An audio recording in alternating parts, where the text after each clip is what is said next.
आज की प्रेस वार्ता में हिमाचल प्रदेश की कांग्रेस सरकार के 2.5 वर्ष के कुशासन में जो पर्यटन की दृष्टि से हिमाचल प्रदेश को बर्बाद करने की दिशा में कदम उठा रही है, उसको लेकर आज मैं आपसे कुछ विषयों को साझा करना चाह रहा हूं। मित्रों, आप सब ने छापा भी है और हम सब ने पढ़ा भी है कि हिमाचल प्रदेश की सरकार पर्यटन निगम के अंतर्गत 14 ऐसे होटल जिनको अपने चहेतों को जो है एक योजना पूर्वक जो है वो बेचने का प्रयास कर रही है। और वास्तव में ये होटल का विषय नहीं है, ये हमारे हिमाचल प्रदेश की पर्यटन की दृष्टि से एक धरोहर भी है और हिमाचल की सरकार इसको अपने चहेतों को खुश करने के लिए पूरी तरह आतुर दिखाई दे रही है।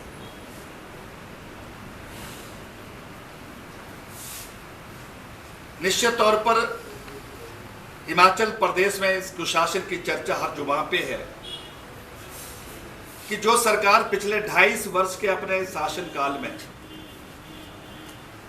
30,000 करोड़ से भी ज्यादा कर्ज में हिमाचल प्रदेश को डुबाने के बाद अब नया रास्ता पकड़ लिया है कि अब जो हमारे हिमाचल प्रदेश के पर्यटन के क्षेत्र में जो हमारे इस प्रकार के जो धरोहर से जुड़े हुए होटल है कि उनको भी हम जल्दी से जल्दी ठिकाने लगा दें। और मुझे याद है कि जब भारतीय जनता पार्टी की सरकार थी तो उसमें एक चर्चा जरूर शुरू हुई, लेकिन चर्चा ही हुई थी और उस समय के नेता प्रतिपक्ष और वर्तमान में प्रदेश के माननीय उप मुख्यमंत्री श्रीमान मुकेश अग्निहोत्री जी ने इस विषय पर बहुत आक्रामक रूप से अपनी प्रतिक्रिया व्यक्त की कि हिमाचल प्रदेश ऑन सेल हो रहा है। आज मैं इस प्रेस वार्ता के माध्यम से एक एक करके सभी अपने विषयों को हिमाचल की सरकार के सम्मुख आपके माध्यम से रखने का प्रयास करूंगा। हम सब जानते हैं कि प्रारंभ में हिमाचल प्रदेश पर्यटन की दृष्टि से उतना विकसित नहीं था।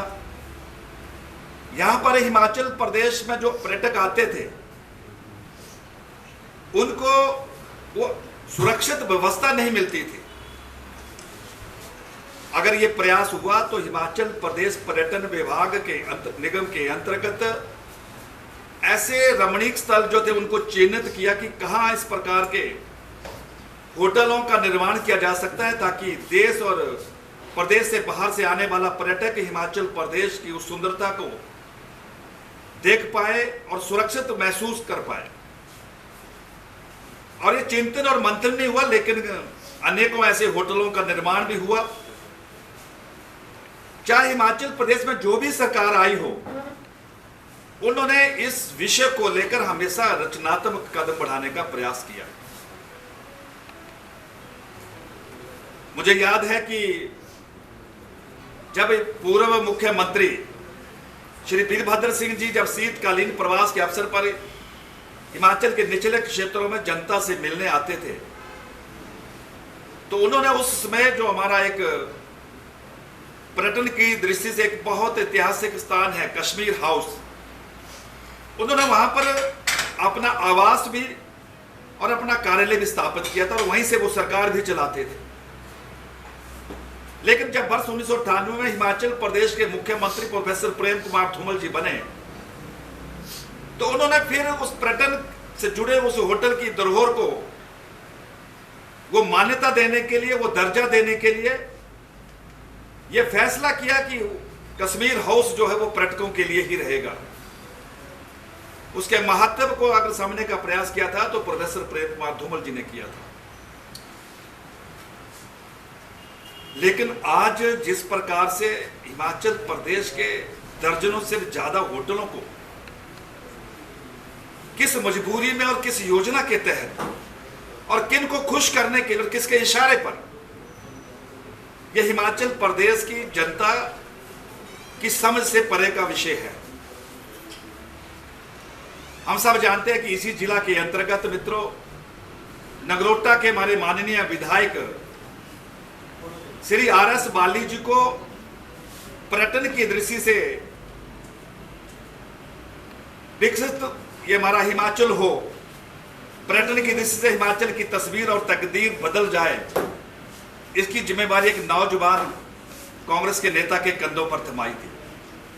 और हमें भी अच्छा लगा कि निश्चित तौर पर उनका जो बैकग्राउंड है, उनका जो विजन है, निश्चित तौर पर इसका इस क्षेत्र में लाभ ही होगा। लेकिन कितना बड़ा इस सरकार का दुर्भाग्य है, एक तरफ वो कैबिनेट मंत्री का दर्जा देकर उनको एचपीटीडीसी का चेयरमैन नियुक्त करते हैं और उसके बाद उनको भी ये जानकारी नहीं है कि उनके अंतर्गत 14 ऐसे निगम के जो होटल है वो कैबिनेट में डिस्कस हो रहे हैं।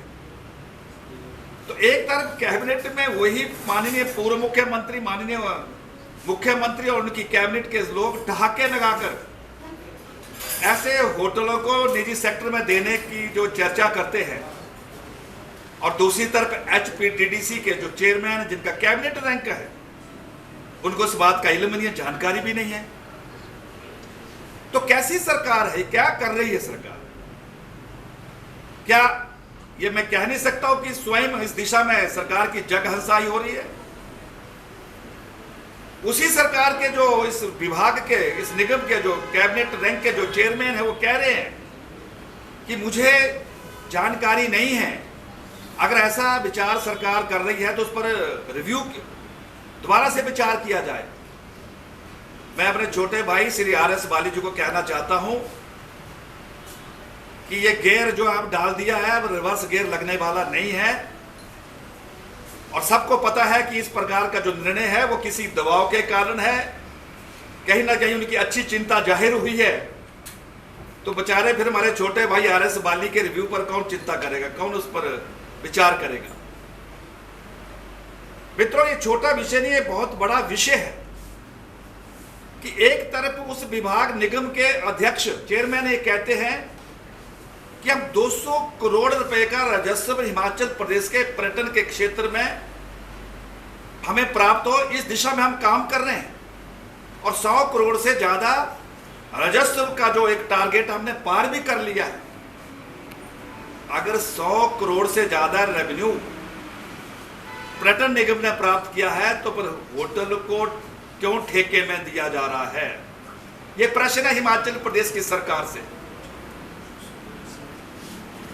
अगर 100 करोड़ रुपए उसकी आमदन प्राप्त हुई है तो किस मजबूरी में और किसके दबाव में फिर इनको ठेके में दिया जा रहा है? और सच में कहता हूं कि अगर गलती से ये होटल प्राइवेट सेक्टर में चले गए तो इस कॉरपोरेशन में जो हमारे, चाहे वो नियमित है चाहे अनियमित तौर पर जो कर्मचारी है, वो रोजगारी की दृष्टि से वो दल दल के गड्ढे में जो है वो डूब जाएंगे, उनका जीवन संकट में आ जाएगा। और हिमाचल प्रदेश की सरकार ने जब इस दिशा में कदम उठाया था तो ये सोचकर कि जहां पर्यटकों के आकर्षण के लिए, उनकी सुरक्षा के लिए ये होटल काम करेंगे, वही स्थानीय जो लोग हैं उनको भी रोजगार मिलेगा।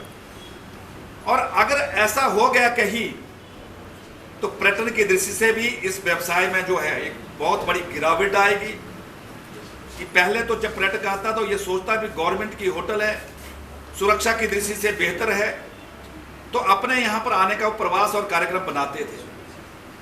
और ये अगर 14 गए तो उसके बाद अगली किस्त भी निकल जाएगी, क्योंकि इनको चस्का लग जाएगा।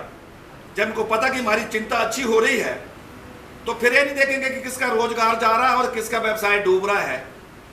क्योंकि हिमाचल प्रदेश की सरकार सत्ता में के नशे में इतनी डूब गई है कि जैसे लगता है कि आजीवन भर के लिए हिमाचल प्रदेश की सत्ता में रहने वाले हैं। और आज मैं कहना भी चाहता हूं कि माननीय मुख्यमंत्री जी, आप कांगड़ा को पर्यटन का हब बनाना चाहते हैं, पर्यटन की राजधानी बनाना चाहते हैं, लेकिन ये कौन सा मॉडल है आपका? पिछले दिनों आपने पर्यटन के मुख्य कार्यालय को कांगड़ा में शिफ्ट करने का निर्णय लिया। आज इतने वक्त बीत जाने के बावजूद भी उस दिशा में क्या हुआ ये हिमाचल की जनता को अब तक इसका पता नहीं। आपके निर्णय होते कैसे, उस पर कार्रवाई क्या होती है। लेकिन वो दफ्तर तो शिफ्ट हुए नहीं, लेकिन इतनी आपने तेजी पकड़ ली कि जो आपको चिंता करने वाले कुछ ऐसे चहेते, कुछ आपके अपने निजी लोग आपको दिखाई नजर आने लगे, आपने तुरंत कैबिनेट में इसकी चर्चा शुरू कर दी। और यही नया काम नहीं है माननीय मुख्यमंत्री जी, आप कांगड़ा के लोगों को इस प्रकार से जो छल रहे हैं, ये कांगड़ा के लोगों के दिल में बहुत बड़ा आक्रोश है। आपने एक बार नहीं अनेकों बार, जब से आपको एक चस्का लगा है हिमाचल की सरकारी जमीन को, हिमाचल की सरकारी प्रॉपर्टी को प्राइवेट सेक्टर में धकेलने के लिए, हिमाचल प्रदेश के लोग आपको कभी माफ करने वाले नहीं हैं।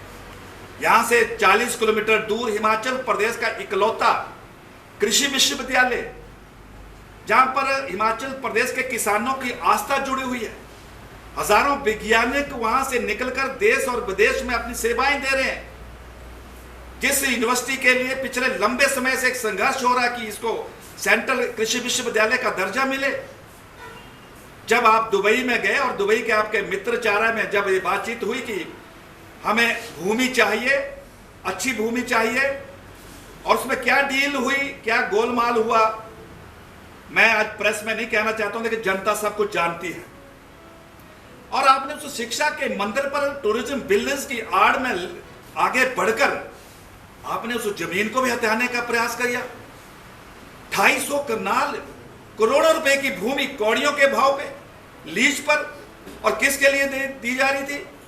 आप एक तरफ टूरिज्म बिल बनाने की बात करते हैं, एक तरफ आप कांगड़ा को पर्यटन की राजधानी बनाना चाहते हैं, और दूसरी तरफ आप हमारे जो पर्यटन के जो होटल है उनको अपने चेतों को दे रहे हैं।